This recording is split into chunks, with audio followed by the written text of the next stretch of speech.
Hey up and welcome to the Temple of Bleh. This is a chat with Eric German. He is an entertainment lawyer over at MSK LLP. You may have heard of him before on various other podcasts, including the Gaza podcast and Doc Coyle's X-Man podcast. I'd highly recommend you go back and listen to those.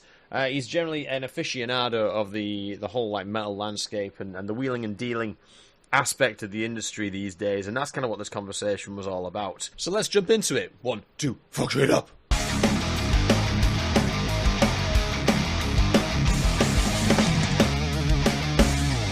Okay, I think we're golden now. Can you hear me okay? Okay, great. I can hear you great. Oh my word. Excellent. Yeah, we were just Perfect. talking about Biohazard, and I was talking about the Outbreak Fest and how it appears that, especially in the UK, venues have gone slightly non-conformist, and they've decided instead of security and a barrier, we'll just have a stage diving platform and make everyone sign a waiver. And that, even though there was like loads of paperwork and there was a queue involved, it seemed to be very effective. So I think the climate is good for Biohazard in this sense. If nothing else, it's fun, right? And fun is what we're all here to have. Absolutely.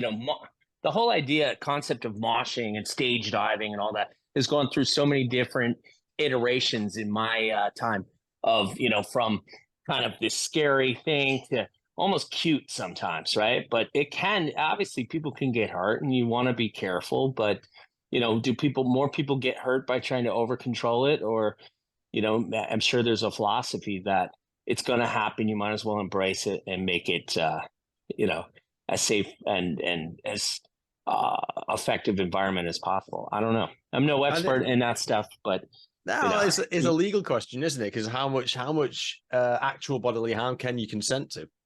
Because that's the question, right? Look, people do sign waivers. When you bungee jump, you sign a waiver.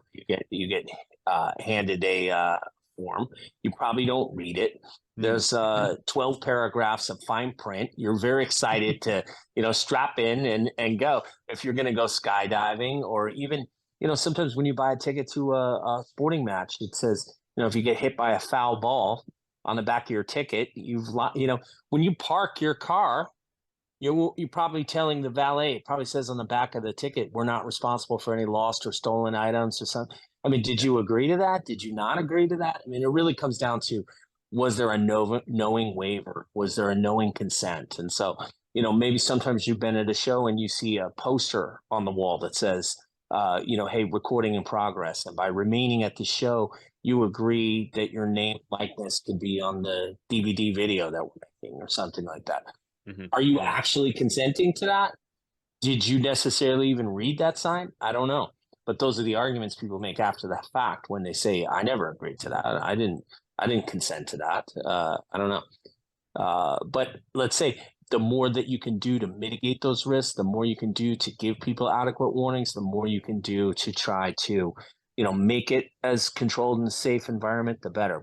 And ultimately, if you decide to go bungee jumping, or if you decide to jump in a mosh pit, there probably is a level of knowing that you might get a bruised elbow, so to speak. Yeah. There's the reasonable man clause. So what's Biohazard like as an account? Since the reunion, has there been any particular difficulties or any challenges you've had to overcome as a lawyer? There's nothing more special than being a part of something. A band that's built a legacy like that, and to have that level of, they've done it, and they've done it at the highest levels. They've done it with some of the best people. So to get to participate and be part of that legacy and have an opportunity to be, at this stage of the game, part of, bringing that back to the people and everything. It's really an honor for me. It's really exciting. And so what I'm here to do is to facilitate, their vision and to help them, come back together and do what they do best. And it's been really great. All of those guys are, legends, depending on, where you're coming from. If you know heavy music and if you've been around for a while, you know what those guys mean and the influence that they've had. So, it's awesome to get to be a part of it. And literally, though, it really didn't crystallize for me what it really meant. I had an idea what it might have meant, and I'm old enough that I was there back in the day. But to get to go to that, I went to the first of the two shows at Irving Plaza on the Friday night, Mm. and just sitting in that balcony and watching, their New York fan base, interact with the reunited Biohazard and looking at them. I mean, they look incredible, and they're certainly at a level where they're, performing the songs they just sound the same, man. And it's not like you have to imagine, or it's not like, that Evan and Billy aren't singing the way they used to, or, it's all of it is right there. And so it's Mm. super exciting. Really cool. I'm And of gonna. course, I'm working with great, I'm working with Andy Gould and Paul Gargano, Yeah. and they're fantastic. Well, that's the old team as well, isn't it? No, I think Scott Koenig was their manager. I don't know if you knew Scott. Scott was Fear Factory, and I didn't know him. I did try and get to know him a little bit. But I thought Andy and Paul were still in the mix back in the day. But maybe I'm I wrong. mean, they may have been at different levels, right? Different people doing different things. But the classic manager, as I understand, was Scott Koenig. Yeah. Rest in peace and whatnot. That's another challenger because I've got a set amount of time with them to film for the Roadrunner documentary. And even though Biohazard only put out one album on Roadrunner, there's so much got to cover because Brooklyn in the late 80s, early 90s, very incestuous. So we have to talk about Pete Steele. We have to talk about Lenny and Johns.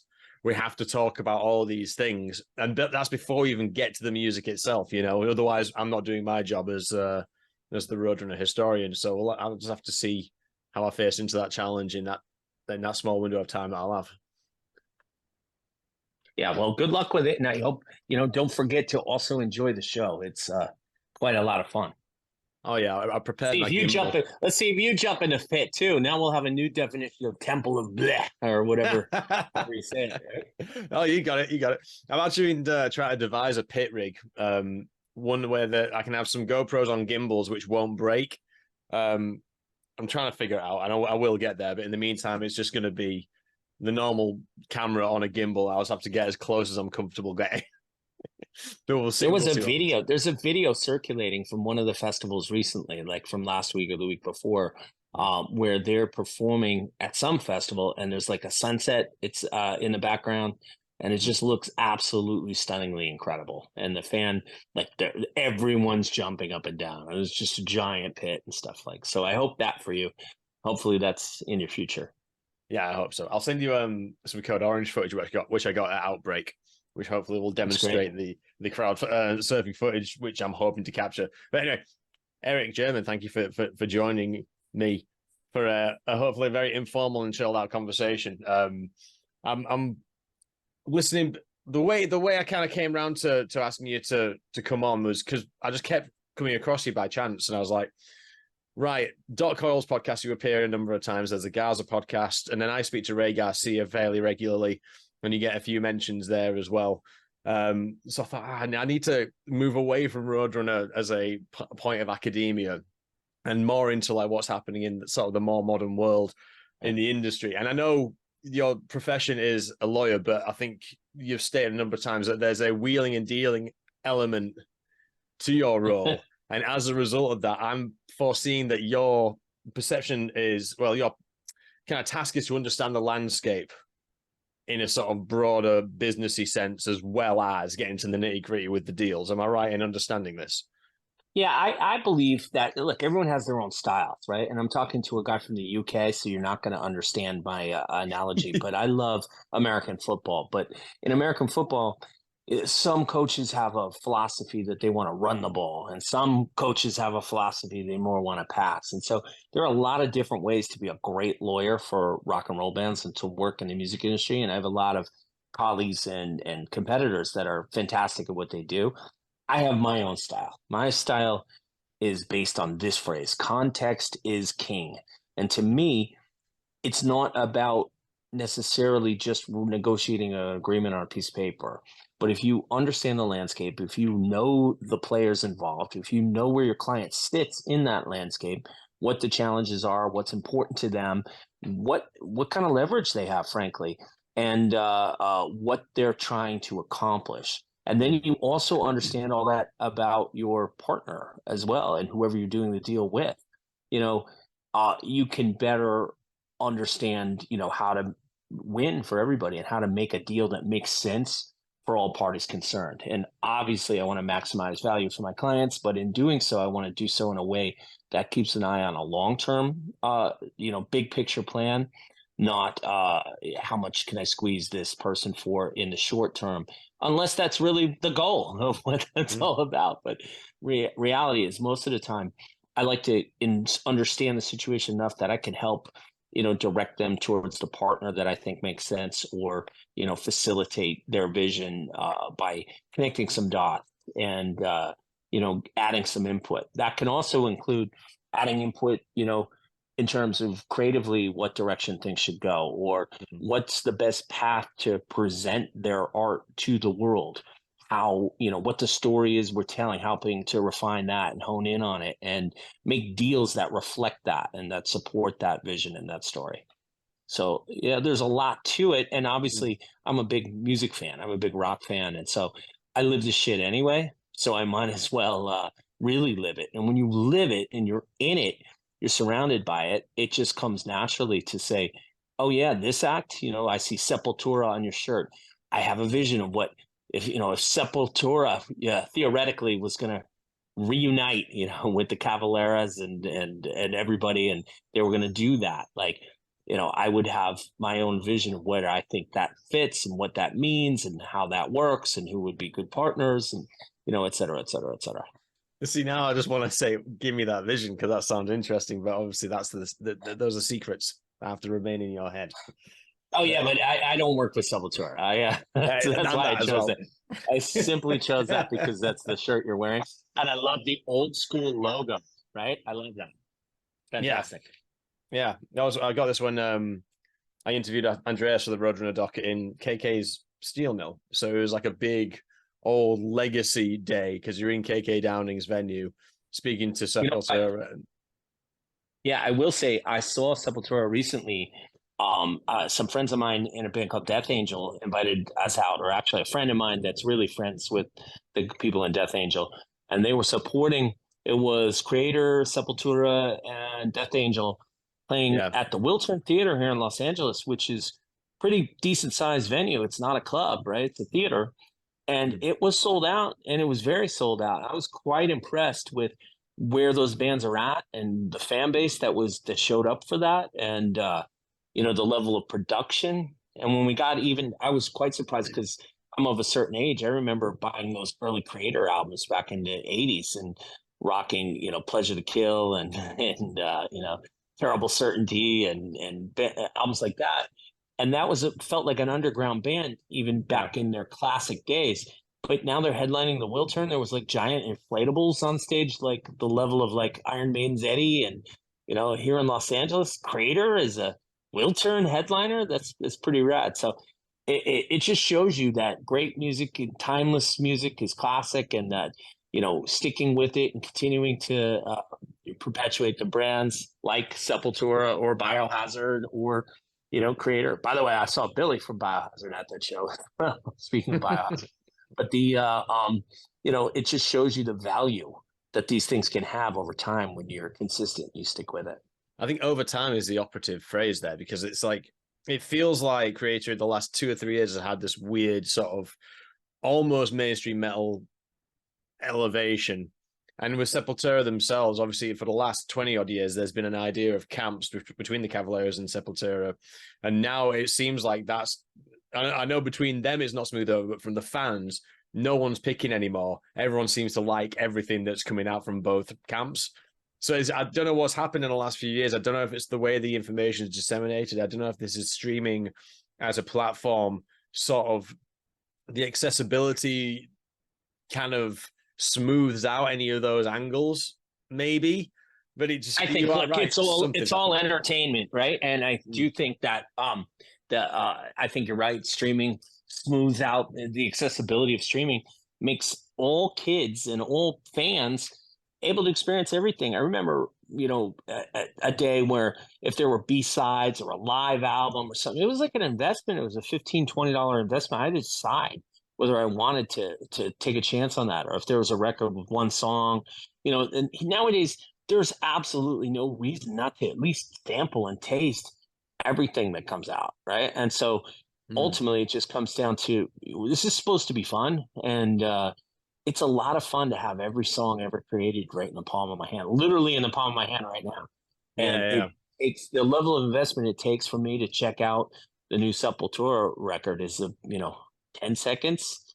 And you have to really be disinterested to want to do that. And I can't imagine someone who is interested in Sepultura but not the Cavalieras, or vice versa, right? Yeah, So yeah. Yeah, I mean, once upon a time, you might have only had $10 to spend on one or the other, but yeah, moving into where things are then, Eric. So post-pandemic, do you see any particular shift in the way that you've been advising your clients or seeing the landscape and the strategies post-pandemic? I mean, as a British person, I see some very unique challenges, but from your side of the pond, has there been a change in mindset in the way that people might want to grow their brands or develop their 100%. artists? I mean, Yeah. you're coming at this from the perspective of, we're talking about heavy metal and we're talking about Roadrunner era heavy metal. And so by necessity, we're talking about bands of a certain age, right? But I also work with all sorts of artists all across the spectrum of many different genres, many different types of music, and a lot of developing startup artists and stuff. And I think 2020, let's call it, whether it's the pandemic, but all of it that came with it, Yeah. is really forced people to understand. And I think there was a convergence of many different things happening. I think interest rates being low and the rise of catalog sales taught people the value of copyrights and taught people the value of owning masters and being able to make money off streaming. I think that increasing subscriptions to streaming services have uh, allowed people to understand that there's more money to be made that way. I think that the ease, the accessibility, the fact that anyone, in the old days, in the early Roadrunner days, it was hard to get a CD made, even to get the recordings, but to get a CD and to get it distributed. And there were kind of gatekeepers in various century. Nowadays, just about anybody with just a few clicks of a mouse and paying a small fee can get their stuff on Spotify, Apple, Amazon, Deezer, et cetera, et cetera, et cetera, YouTube, TikTok, Instagram. So you and I could make a band right now, and we Mm. could scream into a microphone and make some funny lyrics, make a name, and by Monday we could have that in every same store that every Biohazard Sepultura album's in, right? And now the question is, does anybody give a shit about it?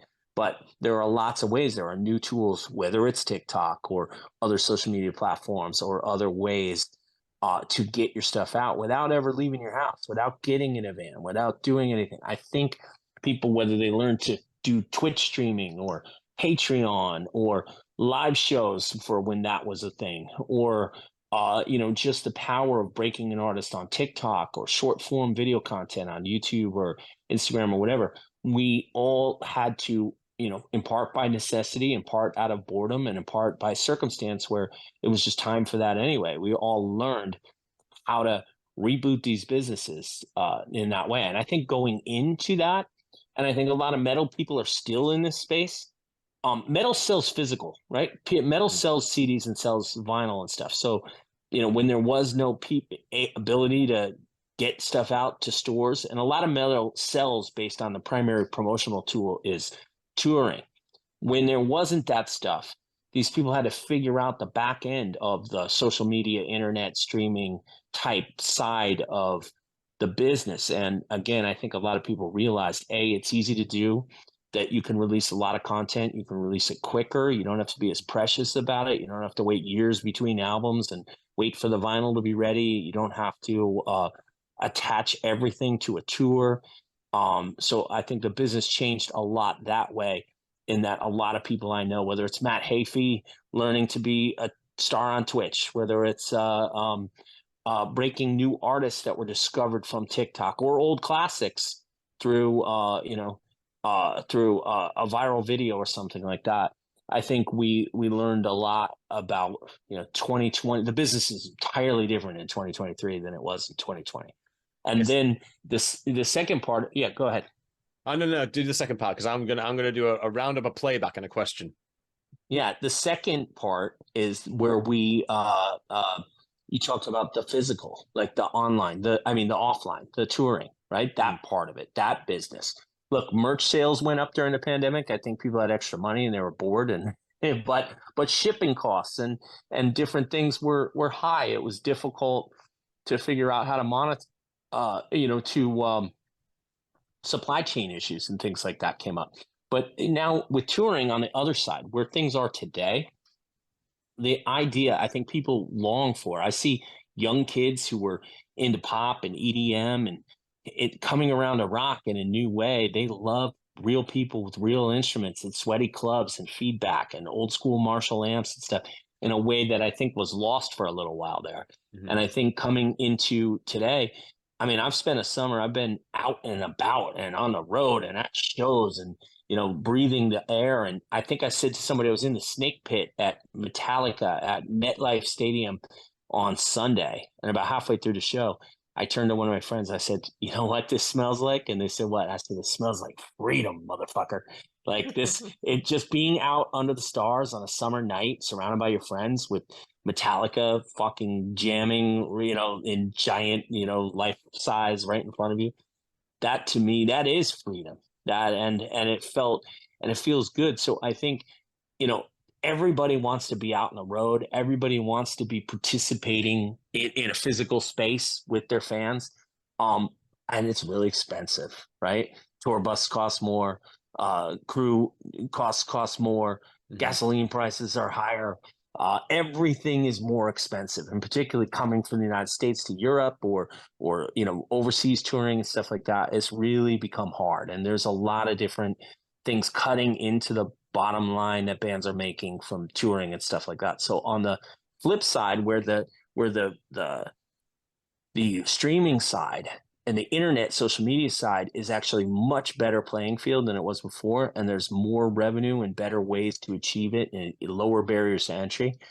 The inverse is somewhat true when it comes to touring, where it's more expensive to tour, and many people are saying, why do I have to tour? And it's hard to make a profit. And so the business is changing. But before the pandemic, I think most people would say hard rock and metal bands made their money off t-shirts and touring. After the pandemic, we're all struggling with the extent to which that is changing and how and why and et cetera, et cetera.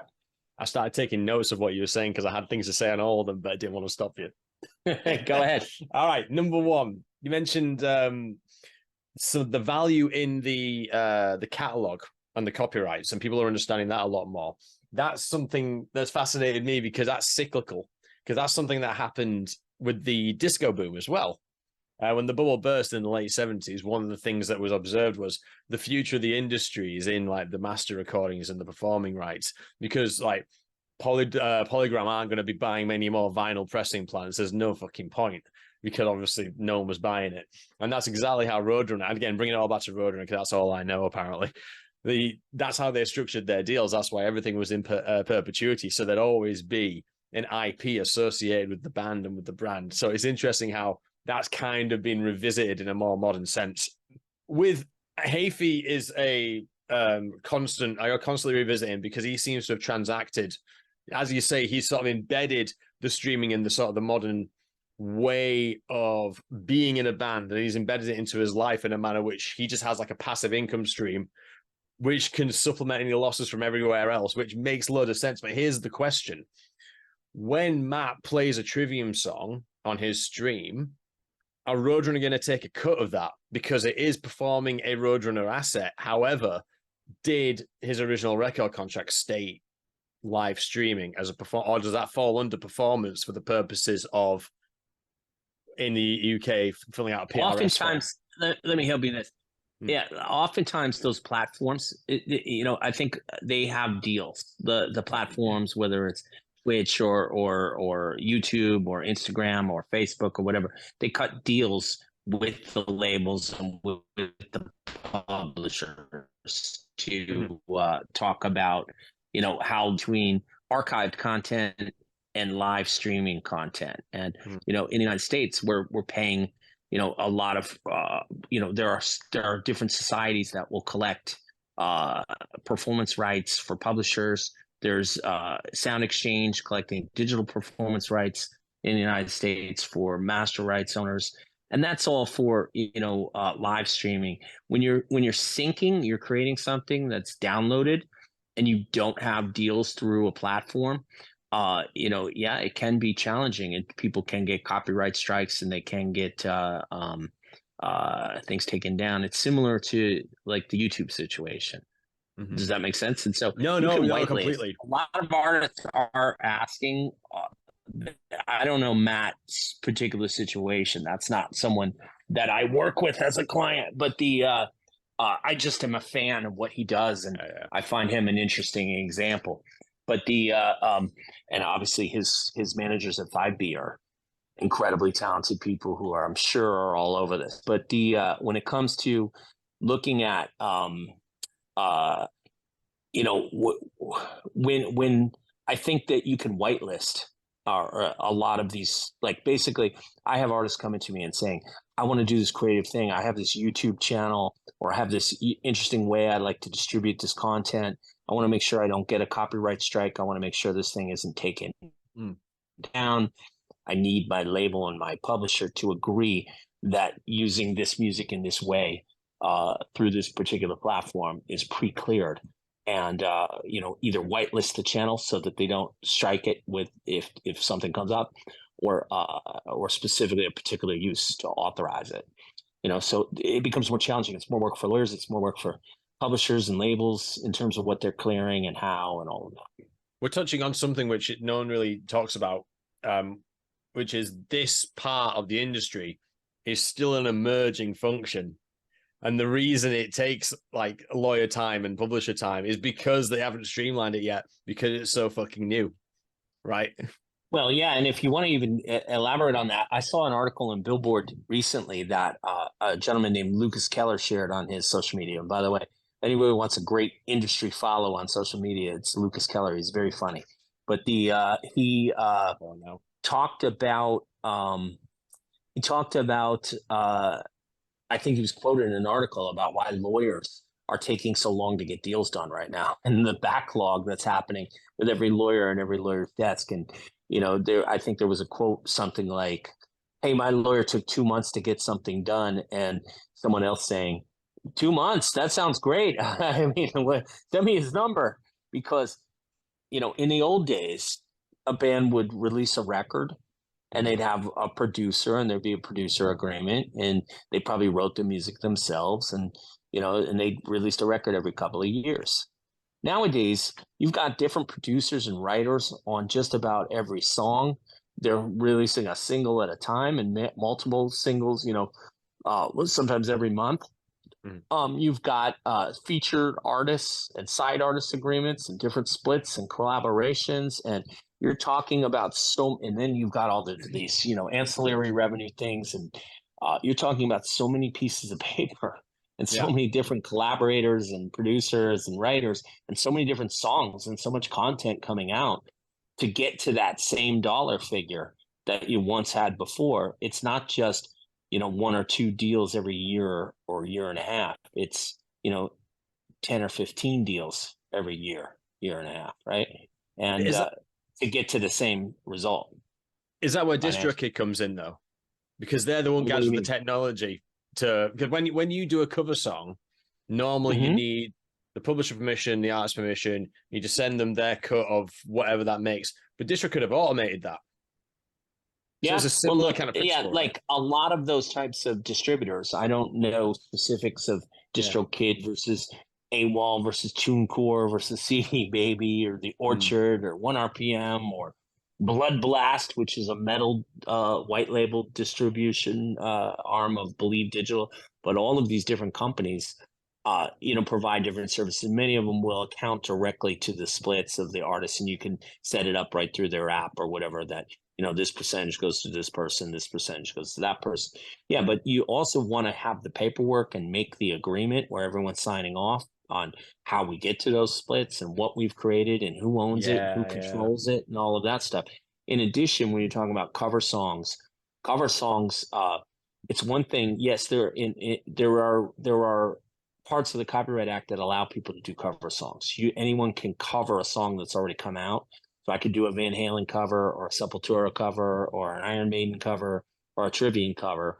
And I could do my own version and put it up on Spotify and Apple. And I just have to pay a preset amount of money to the songwriters. Mm-hmm.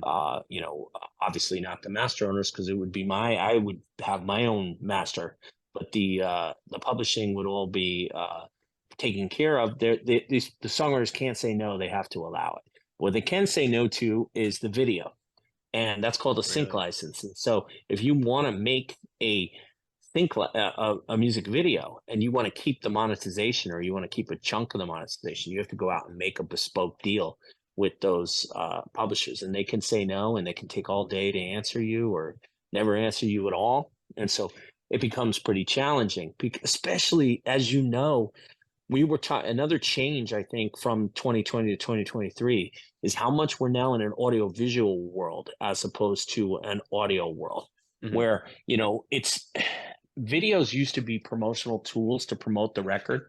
And of course, now they're the product themselves. I mean, many people get their music through YouTube, right? Yep.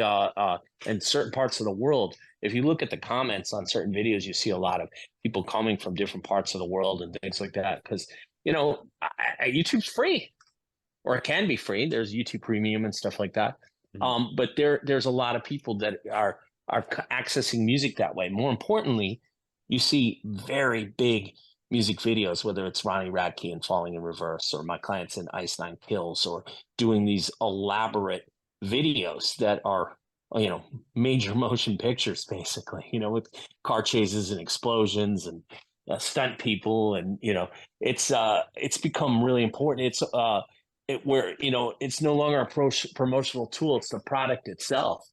And so people are like, you're taking video right now, right? Because you got to be on YouTube too. You can't just do this audio only, right? And it'd be great if we could be in a studio together and have something more produced or all that stuff. But also, it works on the other end too. It's not just car chases and explosions and giant Falling in Reverse or Ice Nine Kills videos. It's short form content are breaking artists left and right on TikTok and Instagram and YouTube Shorts and Instagram Reels and things like that. And so, the kids today, I can't imagine a brand new artist that breaks without visual. You have to be doing something visually interesting. You have to be doing something that is going to play on TikTok, Instagram, YouTube, et cetera, et cetera. And so, just doing that cover song and thinking, I'm going to just pay the mechanical royalty that's set by the copyright that allows me to put out this song. You need the ability to put it to video. That requires a license too. So that's another, just even in the cover space, just give you an example of slightly more complicated than you probably want it to be. And that's what lawyers do. I love going down these rabbit holes. These are my favorite things in the entire world. But the thing that fascinates me is we need this short form content. We need that level of engagement. And there's a lot to those particular outlets, which is completely out of your control. Because it's the quote unquote algorithm. So I'm always fascinated with, okay, how much time is a band or a person willing to invest in those things? Because that's the big killer, isn't it? Because it might amount to nothing. And you might end up. Sorry, go on. Yeah, a lot of artists are very against trying to put the time into that. They don't want to do it. They're musicians. They want to create music. They don't want to dance around for TikTok. I did a whole podcast a year and a half ago. It's a little stale now with Doc Coyle and Ryan Downey and Mike Mowry. We called it the Social Media Symposium. And it was do artists need to do this stuff? And why should they? And what if they don't want to? And I said, hey, I remember bands in the 70s probably didn't want to make music videos when MTV came along. And Charlie Chaplin probably didn't want to do sound-oriented films. And, there were black and white stars that didn't want to move into color. And this is just where we're at now. And so you can say, I'm a retro guy and I don't do that. And I'm only audio only, or I don't do social media. and there is some mystery to it. And Mm. yes, I agree. Social media is kind of, bad in a lot of ways, and it's destructive to mental health, and it's taxing, and we're asking more of artists and all of those things. But, it's just what the gig is now. And as far as I'm concerned, I mean, it doesn't have to be. It doesn't mean that you're invalid if you don't do social media, but like, most people are engaging with artists through their phones and through audiovisual platforms now. So like, and then people said, well, wait, we don't need to see King Diamond running around wiggling his ass to the latest TikTok trend. We need Mysterious. And I said on that podcast, I would love to be the guy in charge of King Diamond's, the Merciful Fate TikTok. How much fun could you have creating Mysterious Vibe and telling the story that you want to tell with King Diamond? It's through a different medium. So, the artists, when they say they don't want to do it or they don't want to invest in it, it's like, do they want to do album covers? Do they want to do music videos? Do they want to make T-shirt designs? It's all, extending that music and taking it off the page into something that's visual as well, and it can be a lot of fun. It can be a part of the creativity and a part of the story. I literally think that today's artist is like a reality TV show that plays on all platforms. It might be on Twitch, it might be on Instagram or YouTube or Spotify. It's going to be on audio, it's going to be music video, it's going to be live stage, it's going to be in merch, it's going to be in the captions you post on Instagram. You're telling a story through all these different platforms. So my favorite clients and artists are doing books and comic books and video games and film, and it's a brand that and a story that extends. And yes, is Judas Priest a story? It is. There is a Judas Priest comic book, and there is killer merch, and there could be more to it. Obviously, that's a legacy act, but you could take anything and make it work on all these platforms. And I think you should, if that's what you're trying to do, if you're trying to reach those people. And the people who are good at it embed it into their working day. It's just part of how they roll. Hey, if he's got the 2 slots on Twitch, he literally writes songs in it. And it comes back to something else I wanted to discuss, which is something you mentioned, the smell of freedom, right? So you've obviously recognized that you can't really replace the authenticity of a live show. And some people just stream the live shows because they also accepted that. There was this time at sort of in the dawn of Web 2.0 where festivals would completely live stream their entire running order on YouTube or whatever, usually like a dedicated platform within a website. Then they dropped it off because I think they sort of realized, oh, people are getting a free show here and we don't really want that. Now they're coming back because they've realized that people aren't using that to replace the gig. Right. And I think there's something in here, especially with something about metal, right? And you mentioned retail as well. People buy vinyl.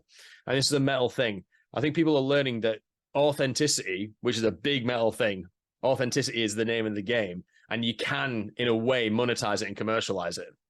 And you do that through the vinyl, you do that through the T-shirts, and you do that through the gigs. Well, I think authenticity is something that can't be bottled and sold. I mean, by its very nature, authentic is organic, and it is, to the extent that let's talk about the live gig thing. The festivals are, look, I'll take it even a step back further. There's no question in my mind that there's something dramatically different between the experience of being in a room with a live band and other fans experiencing music together and singing. There's no question that can't be replaced or is not a one-to-one substitute for a live stream sitting in my kitchen watching a band play on my laptop. It's just not the same fucking thing. There's a curiosity factor. I'll always go on the metal news sites to see the set list of what somebody played, or to see a little bit of video of what it looked like when this band played at this festival or reunited with this member or whatever, for an informational value, but the experiential value of being, look, part of the reason I love heavy metal is the community. I want to connect with other people. Yeah. I lived through a time where I was away at college when kind of heavy metal was not cool for a while, and it was in the pre-internet era.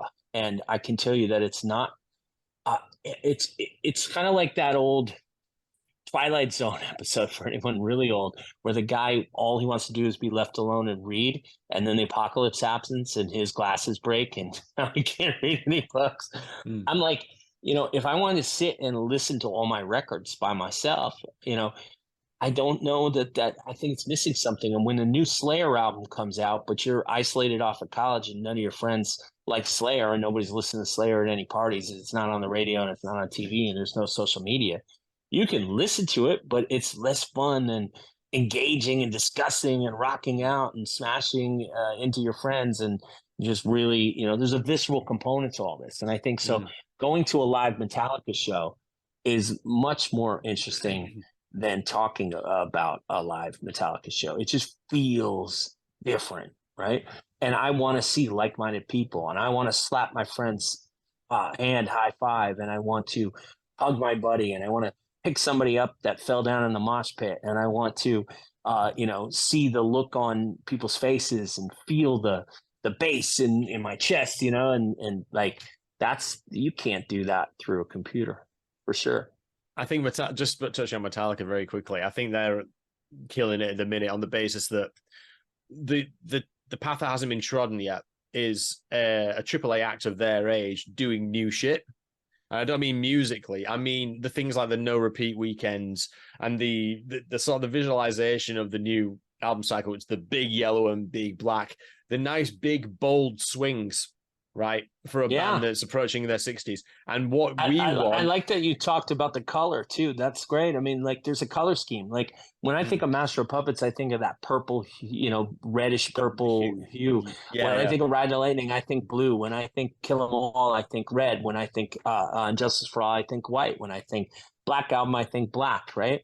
Load is orange, I guess, sort of, or Saint Anger or whatever. But like this one's yellow, right? And it's pretty cool, right? And yes, that's what I mean about the reality show that plays on all platforms. There's a continuity through the merch, through the stage design, through the record, through everything feels connected because it's so well executed. But the number one thing that is so freaking amazing, and yes, the no repeat weekend is killer because we're all super fans. We've seen our favorite band 1,000 times at this point. But the idea that anything could happen, you don't know what the set list is. And by the way, you could go twice and there's so many songs, you're going to see 30 some songs that weekend and none of them are going to repeat. That's killer. And the idea with the different opening acts and everything is amazing. I'll tell you, I also was at MetLife and they had Overkill playing in the parking lot on the day I was there, right? And Overkill's an old favorite from when I was a kid. And no joke, I come outside in the, it's hot sun, asphalt, and there's like basically like a truck pulled up and there's Overkill, right? And we're watching that. I turn around, I see Mark Shapiro. Mark Shapiro told me that he was doing your podcast 2 nights ago. I think that night or either the night before or whenever I saw him Sunday in New York, right? And in this parking lot. And he told me he was doing a podcast. He had to, I forget why he said it. And I was like, oh, what podcast? And he said this one. And I'm not even sure if I told him that I was doing it too, but I thought that was awesome. And then, but like, see, I'm running into people at the show, watching Overkill in the parking lot. I mean, how classic heavy metal is that? The tailgate party, right? Yeah. So I think that making it an event and a whole weekend of shit is really cool. But the real innovative thing is that stage. And if you haven't seen that show yet, I don't know. It was sort of that at Download, but not really because Download was Download and they had elements of it. But the way the stage is, I went to Amsterdam as well. And now I saw it at MetLife. But it's incredible, man. Metallica is literally playing surrounded by their fans. There's people on all sides. And if you're in the Snake Pit, you can walk up to each member and you can check out James and he's right in your face. And then you can go over and see what Kirk's up to and then turn around and go check out Lars for a while. And they move around and it's spectacular. And it's so much of everything we've just been talking about, all of our learning and technology on how to really connect with your fans. This is the most I've ever seen a band do that. It's really cool. It really matters, though. I think people like to see it, right? They just like to see it because it's Metallica. But I think it really matters because if we can get lads in their 50s and 60s playing heavy metal and still breaking the mold and still making a market effect. That means that there's a future for the genre. And that means that when I'm older, I can still go to, MetLife and see another band in the parking lot 30 years from now, right? That's the idea. It's about longevity and about the cyclical nature of it. And that's why I think it's super, super important. And I'm not making, this isn't a disparaging comment, but the flip side to that is Iron Maiden, I think, who they've got a routine. They're not quite in the same ballpark as Metallica in terms of Metallica are hungry and they're always going to be hungry, right? There's a hunger to it and there's an authenticity to that hunger. Iron Maiden have conquered the world 7 times over. They're kind of doing what they want to be doing, and they're going to be traveling. And a lot of what they want to be doing is traveling. It's a different mindset, I think. I don't know if it's a fair comparison. Yeah, I mean, Iron Maiden is absolutely, look, they are they have never done anything that anybody, that Iron Maiden is as iconoclastic as they get in terms of being able to not play radio hits, never have any form of mainstream success, yet constantly be playing giant shows and selling more merch than anybody. And, look at their new album, Senjutsu is like chock full. Is there a song under 10 minutes? Goddamn thing, right?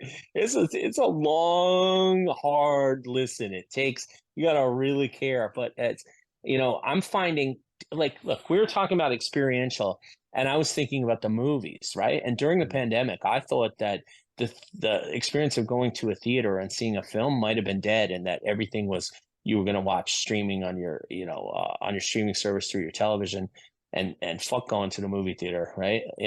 Yes, I like the popcorn and the recliner chairs, which is part of the air conditioning and all of that, but Oppenheimer and Barbie, at least here in America, a couple of weeks ago, really they felt like events. Like you felt like you had to go. I went to see Oppenheimer the first weekend because I'm that guy, right? And Christopher Nolan fan and all that.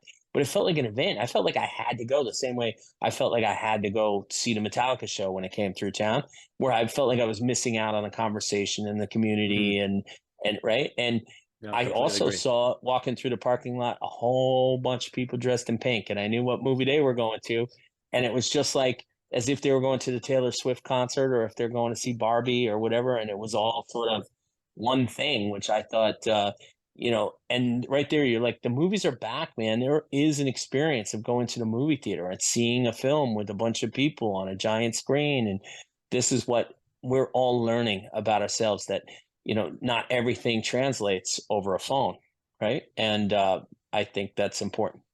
It's important. Before I move on to an actual point about this, I remember you saying you're a Star Wars guy, so I need to take your take on The Last Jedi, because I do that with everyone who's a Star Wars person. Oh, I mean, look, I'm accused, and you don't know me that well, but the people that do accuse, sometimes they'll discount my opinion because the things that I love, and I work hard to love them. And, so I'm sort of a homer. I'm wearing a Las Vegas Raiders t-shirt on. I'm a super fan of this team. They haven't won anything. I'm 52, and the last time they won, I think I was 12. Right. Cool. And every year I've got 1,000 reasons why it's right around the corner. It's about to happen, right? When I go to see the new Star Wars film, I'm going to, have it check all the boxes of all the things that, and I, I enjoy it. I'm looking to enjoy it. It's an emotional experience for me because that brand has connected with me so deeply that I'm going to love it. I'm not going to dissect that the same way as I'm going to, it's not Citizen Kane and it's not even Oppenheimer, but I had a blast, you know what I mean? And I love the spaceships and the creatures and the droids and the callbacks and the Easter eggs and the, I rejoined Twitter after a long, 5-year absence, specifically to argue in favor of The Last Jedi, because I just fucking love that film so much. It just didn't feel fair what was happening to it. But I quickly realized, similar to yourself, there was kind of no point. It's impossible to dissect sometimes, because sometimes you just sort of mobilized to fit the gap in the jigsaw, right? And there's no real explanation for it. Well, yeah, listen, I'll also say this, things that I tend to love a lot, and they are Star Wars is one of them, and the Raiders are one of them, and Metallica is one of them, and we've touched on a few, but I love people that love things.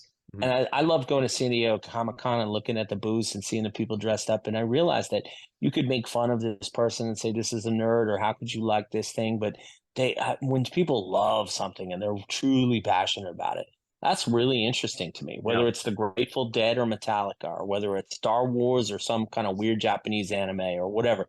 If people love it, then I am interested in why they love it. And I also like seeing people happy, and I like seeing people love things. And I think it brings out the best in us when we're really, really excited. But also, those fan bases also, Metallica is one of them, and Star Wars is one of them, can be incredibly toxic, and they can rip each other to shreds because everyone no one hates Star Wars as much as a Star Wars fan, and no one hates Metallica as much as a Metallica fan, and no one hates the Raiders as much as Raider fans. You know what I mean? And they can really come at this thing hard because they think it's supposed to be X, Y, or Z, and they really angry when it's not. Yeah. So bring it back into the sort of the MO for us being here. We're talking about events, cultural events, and I use the word authenticity a lot, and I think we know what we mean by that. It's about being around the sweat and going through with the blood, sweat, and tears of a particular thing that we love. Now, in the current climate of merch and venues taking a merch cut, things going up in price substantially. In terms of Brexit, it's now nearly a non-viable venture to tour the UK. And for reasons which I need to get into the numbers of, just because I'm interested in that kind of stuff. This is my hypothesis. In the sphere or the circle or the pie chart or the Venn diagram or whatever you want to call it of band revenue, is there an argument that merch fees are aligned correctly because we need the venues to survive? Therefore, do we need to look back to the streaming part and reignite the streaming debate and say, maybe we do need a bit more of a royalty cut to make this entire business possible? Or better yet, is there a scenario where we can create artificial scarcity for an artist and we say, hey guys, we're going to put the singles out on Spotify and Apple, but the album's going to be on Bandcamp for $5 or whatever? I mean, everything you're saying, is there an argument? Of course there's an argument, right? Yeah. But let me start by saying that I am 100% an artist guy, right, for the most part. Mm-hmm. But going back, and I'm here to advocate for the most income for my artists and to support them, and they work hard, and I wish as much money as possible can go in their pockets, and there are so many people with their hands out, including myself and everyone else up and down the chain of all aspects of their business. It sometimes can be incredibly disheartening to see what they come home with, right? Mm-hmm. And especially if there are several guys in a band and they're splitting 5 ways or 4 ways or something, that can be really tough.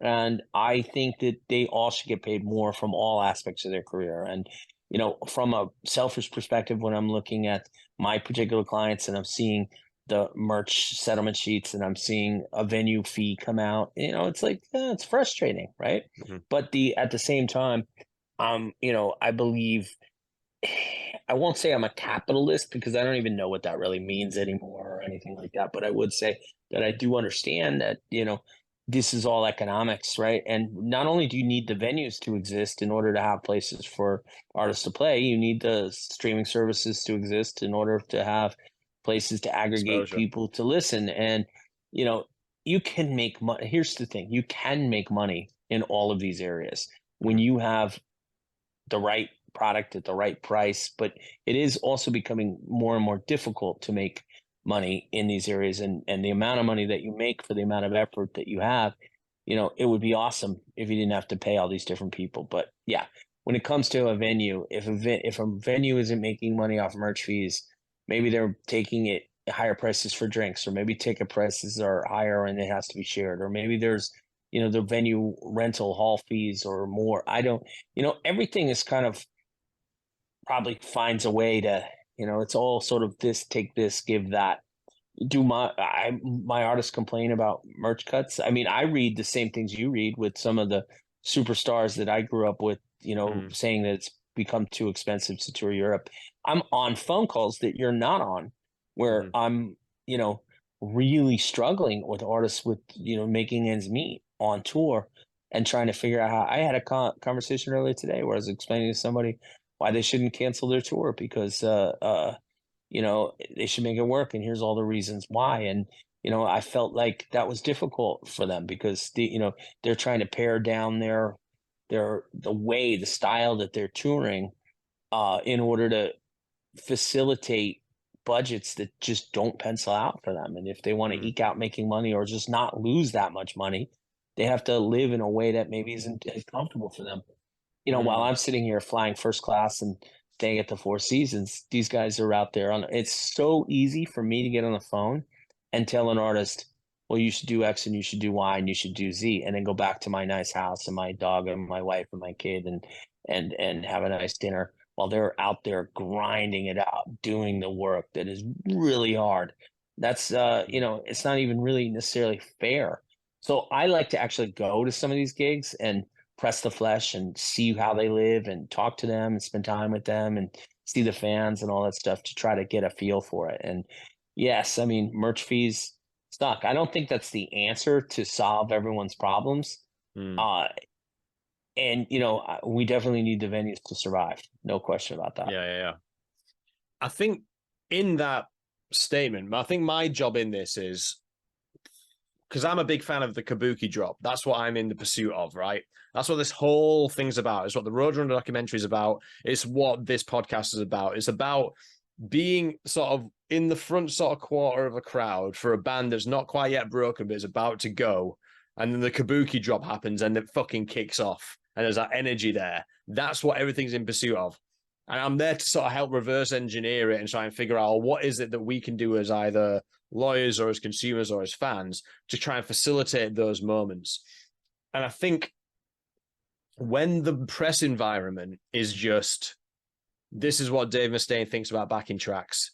This is what Gene Simmons thinks of backing tracks. This is what KK Downing did yesterday. This is what's happening with merch fees.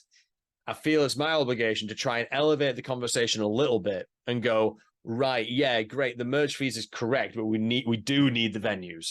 We absolutely do need the venues. But I think in order to elevate the conversation a bit further, I think there needs to be some other dialogue about, well, how can you make touring a viable prospect? Now, I think the answer is somewhere in what we've already discussed in terms of short form content, embedding it into your day, creating a kind of brand which involves like a story and an inclusive story where everyone can feel part of it. The Metallica is a great example. One thing we didn't mention was Foo Fighters recently. Since the death of Taylor Hawkins, there's been this kind of weird subconscious journey that everyone's been on between that happening and the new record coming out. There's those kind of collective experiences. That's a big You part gotta of it you as gotta well. tell a story. And here's what I'm realizing, man. I mean, I work with this band called Ice Nine Kills. I don't know if you're familiar with it or Mhm. not, but oh my lordy lord. I'm watching it in real time and I'm seeing the okay, they don't have as many fans as Metallica, right? But oh my gosh, the fans they have are hardcore. They are into it and they're young and they're engaged. And Mhm. why, right? And I'm starting to realize that I'm formulating this. You're the first one I've ever said this to live, but I'm starting to formulate. My wife, Laura, has kind of said this to me, and it's got me thinking and really made me, you know, I guess, let me test this out. I Go for think it. that young people grew up with phones in their hand. I don't know if you noticed, but young people, I don't think they like do drugs and drink and have sex the same way that young people did of a different generation. I think they're growing up a little differently. And their serotonin hits come from really being into something, really getting into it from like a internet type, viral type of way. These kids love lore. You know what I mean by lore? Lore. And the more lore there is around something where they can really deep dive in it, whether it's Taylor Swift or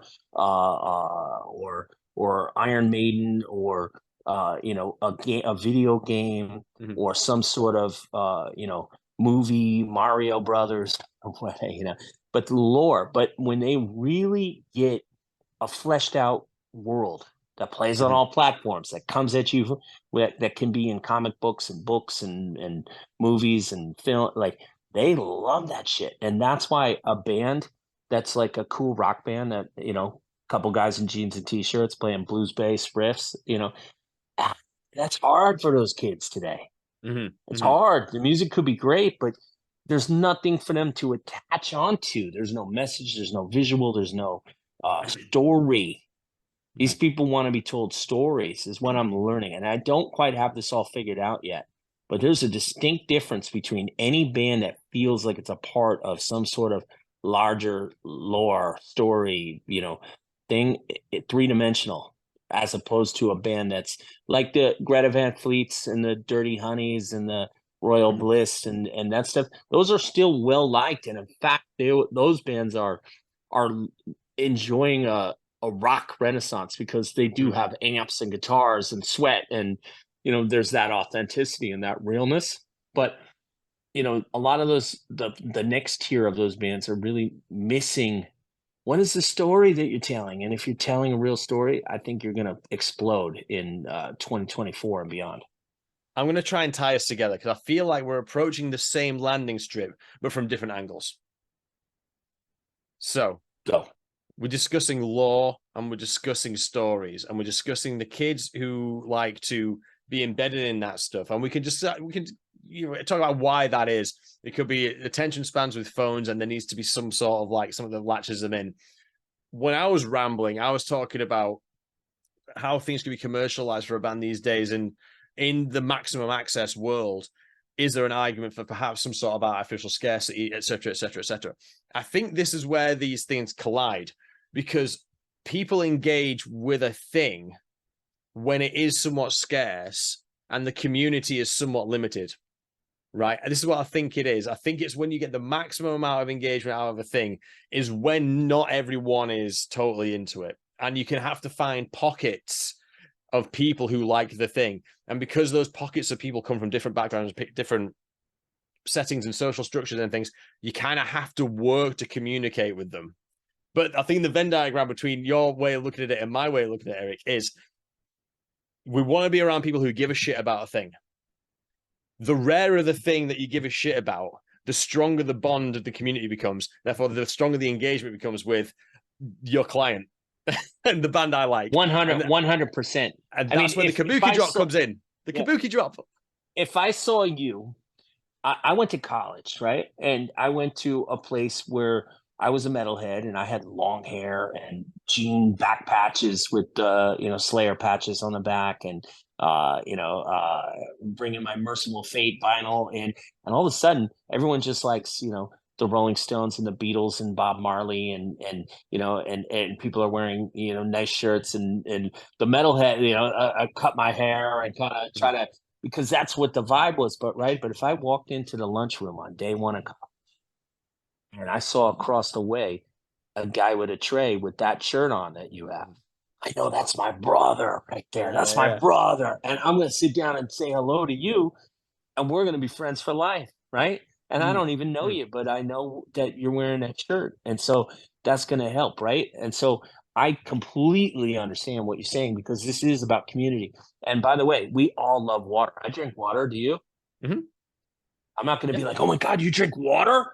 Let's be friends. We all drink water, right? Yeah. That's the extreme example. That's the opposite of what you're saying, right? Like, Mm. Mm. you breathe air. I do too, right? Yeah. Okay. So there are things that we all love, but there's no big deal that we all love it, because we all love it, right? But you're right. That's a good point. The rarer that love is. And if I find someone that, if I collected like 18th century coins or something, and I Mm. was like obsessed with Mm. that. And then one day I like went to college and I saw somebody else who was like obsessed with collecting 18th century coins. I'm sure we'd be friends, right? So Mm-hmm. you're right about that. But how do we make that kabuki drop? How do we make that Yes. moment where we're all like, yes, together, stoked, right? Um, I Yeah. Yeah. I I don't know, but and how do you monetize that? I think, look, I literally the day before yesterday, sat in Barnes and Noble, Times Square, New York City for a book release, a hardcover novel release from Ice Nine Kills that was based on a fictional story that is from their universe. That is a story that's told through short form content that's attached to the end of each music video. And this is a fake true crime book written by a author in character. That's a character. Oh my God. Who Yes. dressed up in character with the bow tie and the whole deal as the character and came to New York for the book release. And we sold out, hundreds of people to come and listen to this panel. I got up on stage to, act as my client's lawyer in this fake interview about this fake book. That's actually a real book that we're selling. It's available everywhere that books are sold now, and it's part of the story, and it attaches to the music videos, which attaches to the songs, which is part of the live show, and people eat it up with a spoon, and so literally, fleshing out that world. There's another example I'm going to give just to sort of like partner up with it. There's a filmmaker known as Neil Breen. I don't know if you've heard of him. So Neil Breen is an auteur of his art, right? He's a self-made man. He does all of his films on his own. He usually stars in them. He usually writes and directs all of them, and he usually casts the most gorgeous girls in them to play the leading lady. All this thing, and these films are of Tommy Wiseau, The Room sort of level quality. It's very fun to watch, very fun. There's arguments as to whether he is doing this legit, like he knows it's like a DIY fun bad film project or not, or is he taking himself seriously and he thinks it's great? But the point is, we've got this weird thing. He only sells his DVDs from his website through DVDRs, right? So there's your scarcity, because he comes down on you like a ton of bricks if he finds it on YouTube or a torrent site. So there's your scarcity. And because no one's reporting on these films, they're not in Empire, they're not being talked about on E or anything like that. So there's no mainstream coverage of this guy. So when you turn up to a screening of, I can't remember the name of any of his films now, and I feel like I'm doing him an injustice, and you see there's 250 other people there who bought the DVD-R because it's all a bit of fun, that's where the kabuki drop happens, because everyone it's a gamble. It's a gamble, paying with your $10 to get the DVD, because you don't know who else is going to be there, but you're so enthralled by it and so fascinated by it. And it just turns out everyone else was as well. But again, how the question of monetizing it and making it a perpetual asset for your client and for my favorite band, that's what I want to help try and reverse engineer and go, that scarcity. That scarcity is a big deal. I mean, we talked about Biohazard coming back. I had this experience the last couple of years with Mudvayne, putting that band back together and or facilitating them coming together, being a part of that, seeing that from the inside and seeing the band come back and, looking at guarantees and shows that were bigger and bigger venues than when they left, and having, festival placements that were top. And when you go away for a while, I recently helped Lacey Sturm come together to do some shows with Flyleaf. So whether it's Biohazard or Flyleaf or Mudvayne, or now my buddy Craig LaCicero is now out doing the band Forbidden again, and they're on tour in Europe right now doing that. And these things, we all need new headliners and new brands and stuff that people are familiar with. So there's the nostalgia factor, but also that that have been scarce, that have had that. Like Forbidden. I don't know if you know Forbidden. Do you know that band? Not too well. I've heard Forbidden. Right. I know there's a Rocklin connection. So my point is well taken. There's another band that I really like called Violence, right? I don't know if you knew Violence, right? But those are the types of bands, Forbidden and Violence, where I loved the Violence record, Eternal Nightmare, when I was a kid. I loved Forbidden Evil and Twisted into Form. But there's not that many people that know those bands relative to, say, Metallica or Foo Fighters or something like that, right? So if I see a motherfucker wearing a Forbidden shirt, that's really my brother, as opposed to I see a guy wearing a Metallica shirt. Right? And I think that when you bring them back and you're reintroducing them to a new audience, but at the same time, your fan service, talk about Last Jedi, right?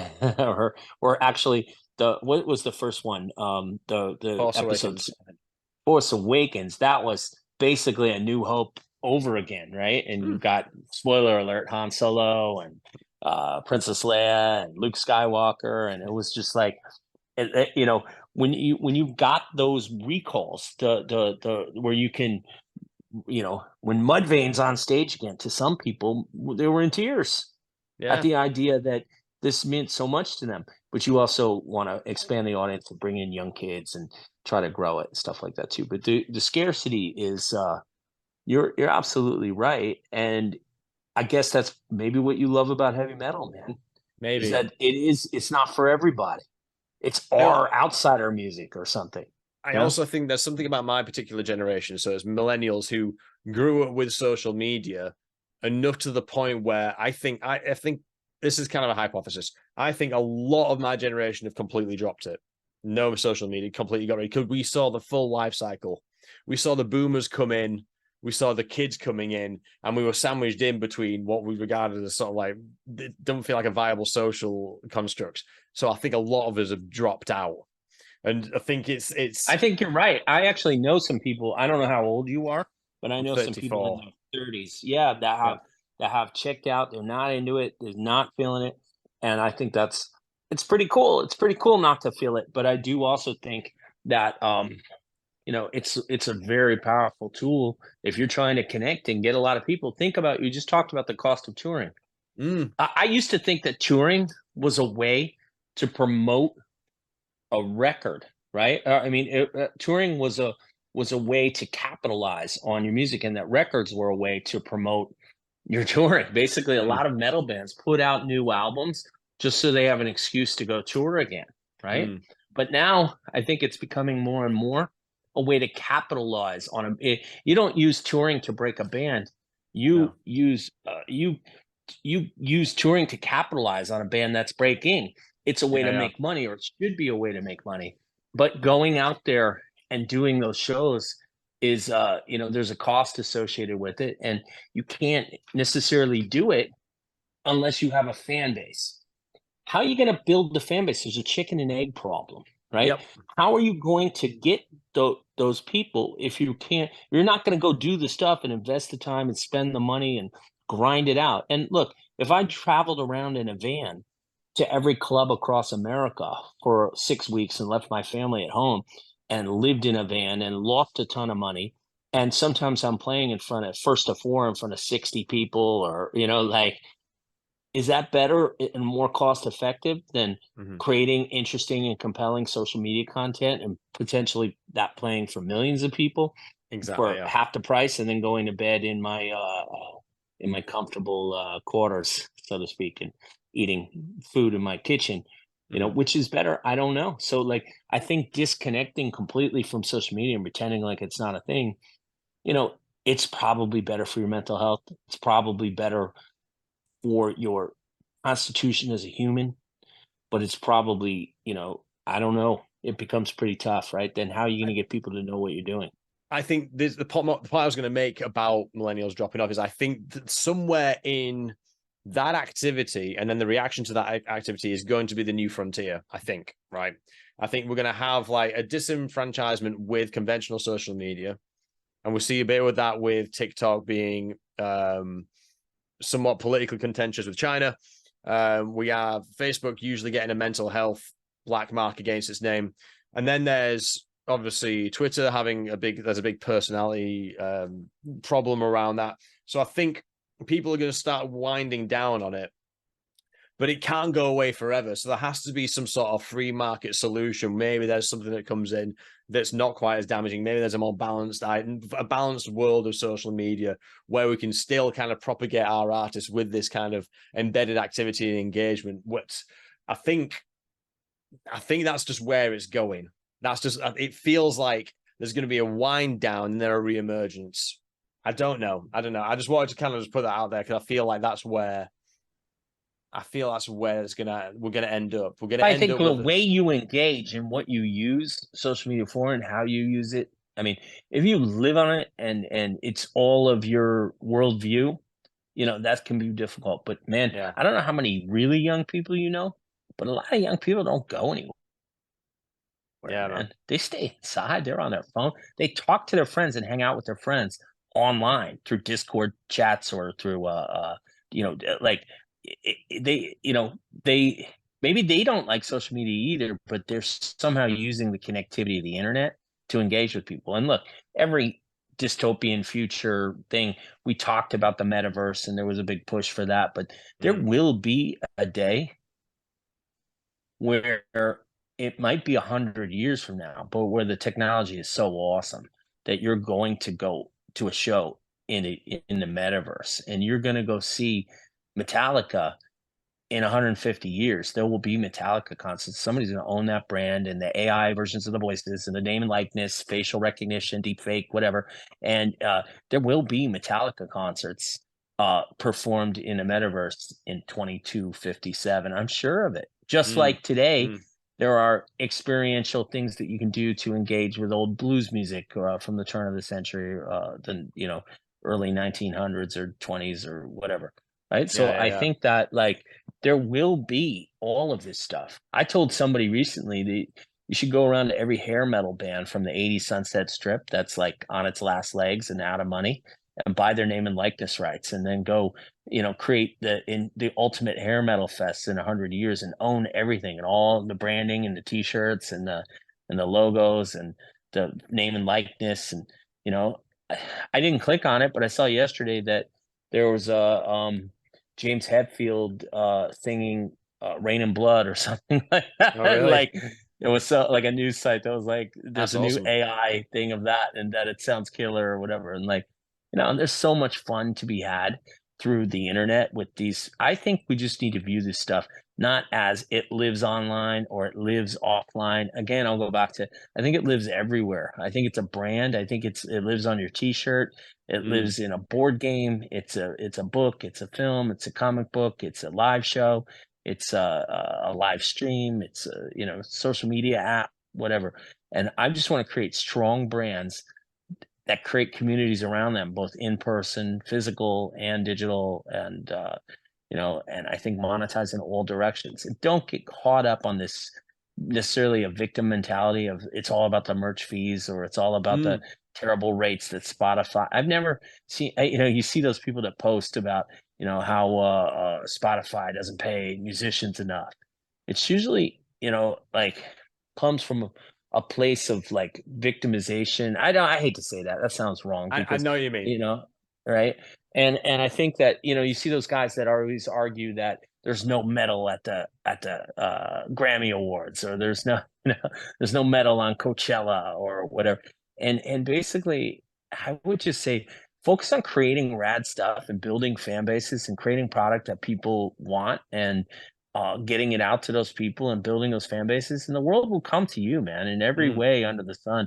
If you get a lot of people that like what you're doing, then you'll be out there and perpetuated in all sorts of different ways. And so I don't think the internet's the enemy. I think it's a tool. I think it can be evil. It mm, definitely can be evil, and people can use it in horrible ways. But I think people can use it in great, awesome ways too. mm. And I think that's true for all these things. Hopefully that answers your question.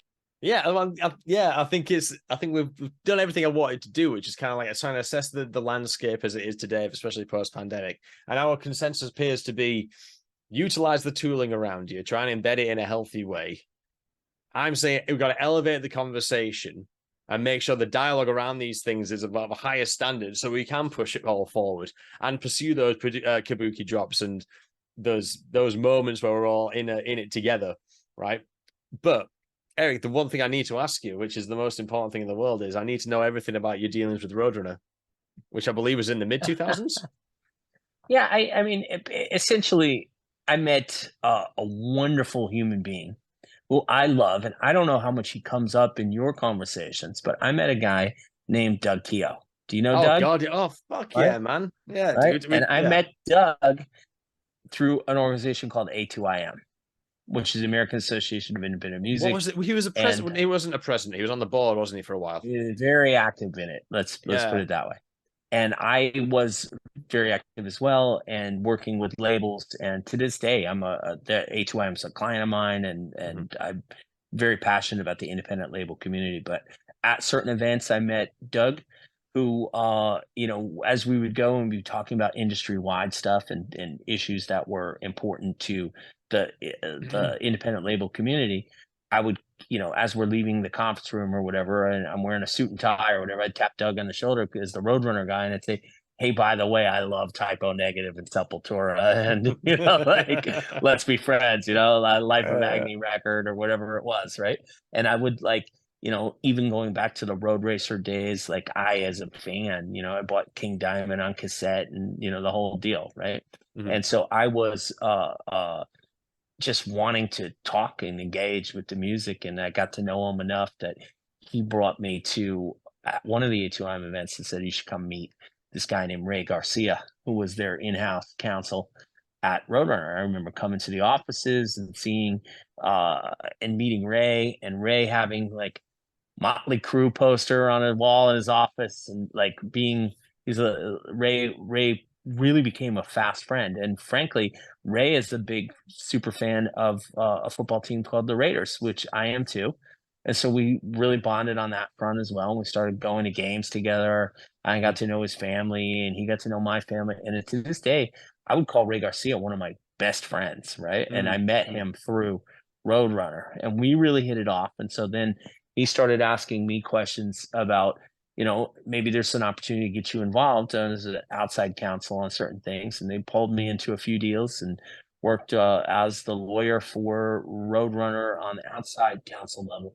First, it started with going over some of their form agreements and kind of modernizing and helping to work with some of that stuff. And then, they would pull me in on a case-by-case basis to help deal as outside counsel on certain deals they were trying to do.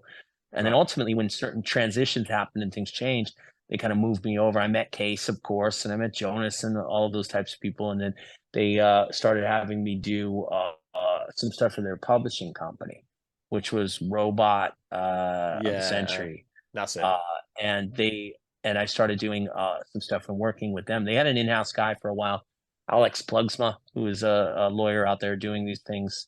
But I had a great time, and I did, a lot of deals also for the publishing end as well. But really, Doug became a good friend and almost a mentor. I know he was the hard ass at Roadrunner. He was the guy that approved the budgets, and some of the bands he had to often tell him no and stuff. But man, was he a fun guy, and I really enjoyed just talking to him about the business in the industry. He was very encouraging to me very early on. And, Ray on more of a friend tip, and Doug on more of a business mentor tip, really, helped me. I certainly wouldn't be where I am today without those guys. So, it was a lot of fun. I worked on stuff, I think I worked on Theory of a Dead Man. I worked on, I know I did some stuff for Young the Giant when they were doing the alternative stuff. I know I did. I think I did Drew Folk's original publishing deal over there, who's a big producer now, works on the Ice Nine Kills stuff. I did a lot of stuff. But I also remember on the fun side, I started getting invited to their crazy Christmas party, which was a lot of fun. I remember going to their offices. Any memories from the Christmas? I asked this to Mark the other night. I was like, "Have you got any memories of the Christmas parties?" And he's like, "Nothing you haven't already heard. So and so did this to so and so's desk and all that." I remember first and foremost, the thing about the Roadrunner office, it was so nondescript. It was in a place in New York. I think it was on Broadway. And one of the things about the great Doug Keogh story, I don't know if anybody told you, was for a good time when you looked up Roadrunner Records on Google Maps and you drilled down the photo, there was a picture out front of Doug Keogh banging a cigarette, right? Like, in other words, he was in the right out front. Like, whenever they had snapped that photo, because he was always out there smoking a cigarette out front, which was kind of funny. And I always thought that was funny. But then you would go up like this. Did you go there? Had you been there? Oh, fuck no, man. I was a little twinkle in my dad's eye these days. No, I did. You went up this Yeah, go ahead. So I went over last year in May and we had dinner with everyone, but we didn't go to any of the Mhm. offices. It's all been embedded into Warner now, isn't it? So So you went up this kind of nondescript in this small New York building, older, and it mhm. wasn't fancy. And you would go in this kind of beat up elevator, kind of service elevator ish, but it was the real elevator. And you would get there and you get off the elevator, and all of a sudden you were in this room, the lobby that always had a wall with all the album covers, so whatever was the big records they had at that time. So it was Mhm. always a big deal to me to see like which records they were featuring on the wall there. I thought that was pretty awesome. And then Mm. there was just this giant, room with tons of desks, and the Christmas party was happened there. It was right there in everybody's office with like, Wow. everybody's stuff and their phones and their chairs and their bays and all that stuff. So it was a lot of fun. It was really cool. That was a cool Christmas party that everybody went to. Yeah, And yeah, that's I awesome. think that what I learned about Roadrunner was people did business and they did it well and they did it at the highest of levels. And all of those people that worked at Roadrunner Records all went on to they were all like everywhere throughout the industry. I also saw a guy named Joe Guzik at that Metallica show and I was watching with. I'm really I recently watched just to get a flavor for your thing. Jamie Roberts and Amy Scaretto. I loved both of them, and but Mike Gitter is a legend. Obviously, Monty Connor is the Yeah. dude, right? Monty Connor. But one of the things that got me into more extreme metal was this old movie called The Ultimate Revenge, and it was Slayer, Exodus, and Venom, and it was Slayer on the Hell Awaits tour and Exodus Okay. on the Bonded by Blood tour. You Yep. know this? And at the begin, you know what? At the beginning, Monty Connor's in that, right? He's the guy on the street. There's like a really young Monty Connor, like being interviewed and like, or maybe just sticking his mug in He at just the, moshing yeah. in. But the reason I like this because Howie Abrams has been, and with a collection of other people, have been screening that show at like independent theaters and doing Q&As about it. Oh, it's so cool. That's what Yeah, kind but of really showed me that extreme side of metal that I really yeah, love. So the fact that Monty was in that, and I got to know Ron Berman really well, and Ron's mm, at Mascot Records now. yeah, I also can tell you that, like I said, I do lots with Gitter when he mm. was at Century Media and all that afterwards. I've done lots of stuff. I did the last deal for Fear Factory with Monty.